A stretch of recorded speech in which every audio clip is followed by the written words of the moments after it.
Well, Ontario recently announced its own paid sick leave plan, but how will it exactly work for employees? With more, we're joined by employment lawyer Alex Lucifero. Alex, first of all, there's been some confusion about this, about how this is going to be different from the federal plan. So walk us through how you see it, and how does Ontario's new paid sick day plan actually work?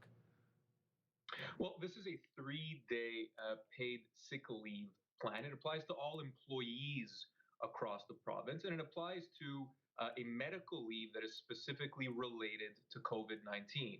So, whether you've been advised to self isolate because of potential close contact, whether you're actually sick with COVID, whether you're caring for a family member who is sick from COVID-19, this is a leave that allows you access to 3 paid sick days at $200 per day maximum. It also applies, interestingly, this might be the most beneficial use of the plan, to those employees who are being vaccinated and have to either take time off because of a vaccination appointment, or who maybe have some side effect and some symptoms specifically related to being vaccinated. Okay, so it does cover that.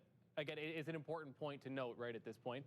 I do want to, there have been some concerns, many people saying, 3 days isn't too much, but from your standpoint, from you look at how it stands right now, what are your concerns or maybe some of the flaws in this plan?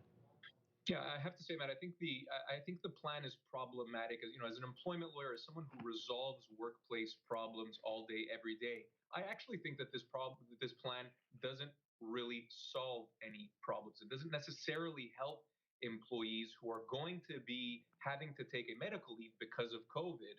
Those employees almost entirely are going to have to be out of the workplace again, whether they've been in close contact or whether they've actually contracted COVID for at least 10 days, 2 weeks, about Hmm. 14 days. And so 3 paid days of sick leave doesn't do much. It actually doesn't do enough.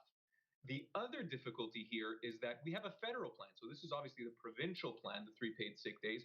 We have a federal plan called the Canada Response Sickness Benefit that provides for $500 a week. So it's actually a touch less monetarily than the 3-day plan, but it actually lasts longer. It lasts for at least 2 weeks and actually could be extended well beyond 2 weeks of play. And so now employees are stuck in this, between a rock and a hard place, Hmm. having to decide whether to choose the 3-day plan or the longer, at least 2-week plan, which is the federal plan. And that's not an easy decision for employees to make. You can't access both. It's either one or the other. Right. And again, it's really tough and a tough position to be put in. Absolutely. Employment lawyer Alex Lucifero, appreciate your time as always. Thank you for this, sir. Thank you for having me.